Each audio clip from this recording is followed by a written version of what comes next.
Hi everyone and welcome back to the fantasyfootballfix.com YouTube channel with me, Tom Campbell. You can find me on Twitter at UtterlyTC. And guys, it's time for another season of FPL fun and games brought to you in association with fantasyfootballfix.com.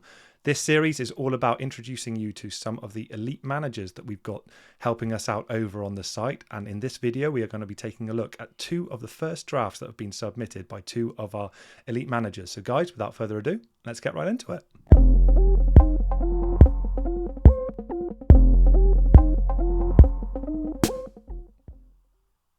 Hi everyone and welcome back to the channel. Now, for those of you who followed along this series with me and the Elite Managers last season, welcome back guys. It's great to be here and goodness me, it's time once again to dust off our draft planning preparations as the prices have been released, guys. The fixtures have been released and I'm sure we're all excited about getting into tinkering season. So with that in mind, what we've got here for you is two of our elite managers have decided to share their initial thoughts and their initial draft teams ahead of game week 1. Now, usual caveats apply, guys. Obviously, we've got loads of preseason fixtures, I should say, to get through. There are new signings being made all the time. But this is where Walter Randazzo's head is. Now, Walter's not been on the channel so far with me. I'm really excited to have a conversation with him and talk through his thoughts ahead of the season in future weeks and throughout the rest of the season. But you can see straight away, guys, that Walter has opted for a 3-5-2 formation. You can also see some of the bench players that he's thinking of. But let's take a look at the goalkeeper to start things off.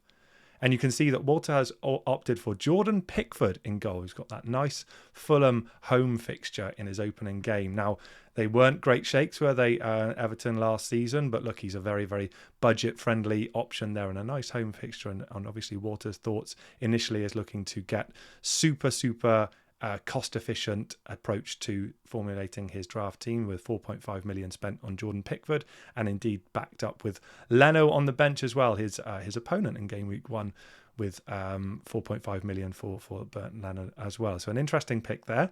The three at the back, we are looking at more sort of mainstays here. Trent Alexander-Arnold, we saw, came in at a hefty 8 million. One of the few prices, I guess, folks, where we were actually saying, well, I wonder whether or not fantasy football or FPL are going to make it more difficult for us. That's not proven to be the case with the rest of the prices, I'm sure you'll be aware. But Trent Alexander-Arnold's coming in at 8 million. He's got a historically tough fixture away at Chelsea in game week 1, but Trent is in Walter's team. Luke Shaw, part of the Man United team which saw David De Gea, now departed, pick up the Golden Glove. So Luke Shaw is in at 5.5 million, and Malacia was proven to be a understudy to Luke Shaw last season. So Luke Shaw comes into the back three and he is complemented by the so impressive Brighton defender Estupiñán, who I'm sure picked up a lot of FPL managers, a lot of points in the second half of last season for a very impressive Brighton team.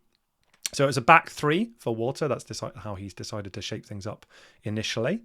Now, when we look at the midfield, you can see actually the typical formation that we've seen over the years of 3-4-3. That's not in Walter's initial thoughts. We're actually looking at a 5-man midfield now.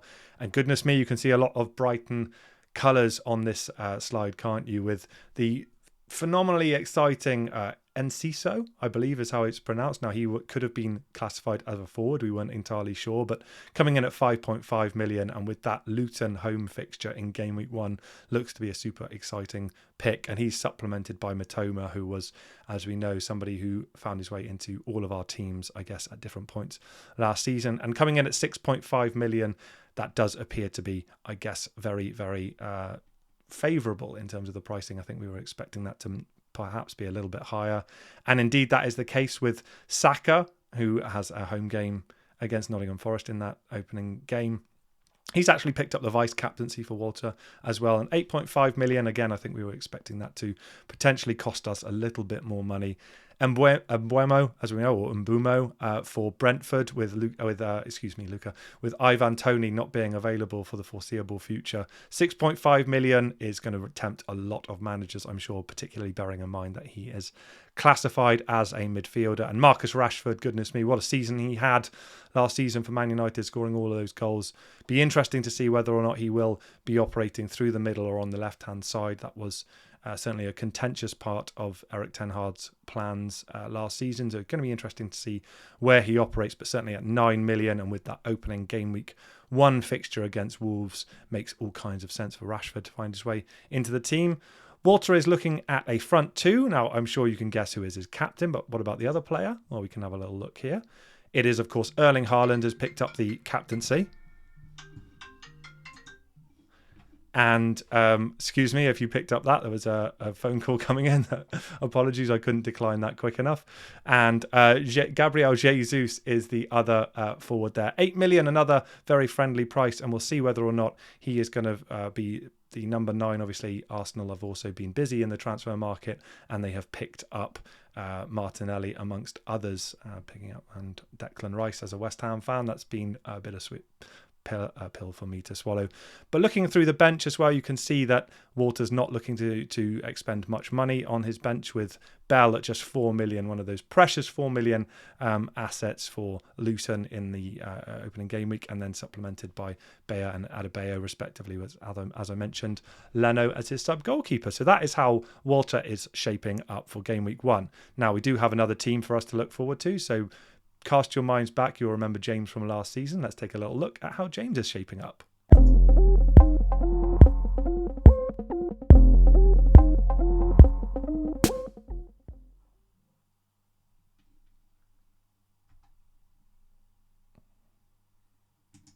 Alrighty, so we can see now on screen that James has also opted for a 3-5-2 formation, and it's going to be interesting to see just how many players are actually identical to those which Walter has selected. So in goal, it's looking very familiar here. We actually also have Jordan Pickford in goal, so seems to be quite a favourable pick by our elite managers, certainly one to watch, with Sean Dyche making that defence, I guess, a little bit more difficult to breach, I guess, is in their thinking. But we will get the managers on to get their thought processes. Now, his back 3 for James, looking pretty similar here from the left-hand side. Trent Alexander-Arnold obviously operating in that slightly more midfield style position at the back end of last season. He's still going to be picking up any clean sheet points as he's been classified as a defender on FPL as well. So 8 million, you're paying a lot of money for a defender in historic terms, but operating in midfield as part of the Klopp's plans late on last season, he's still expected to represent great value. Now, looking at the other 2 players, we do have deviation here. So Pedro Porro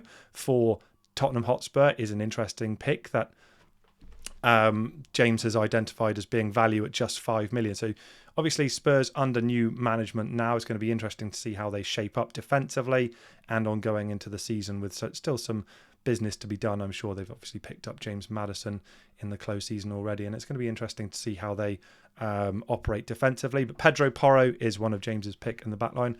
Reece James coming in at 5.5 million is super appealing, I guess, historically when he's been able to remain fit. He's been a wonderful FPL asset. So difficult opening fixture, but James is, of course, looking beyond just game week 1. And if Reece James can remain fit, then we know historically what great value he represents. Now, into the midfield.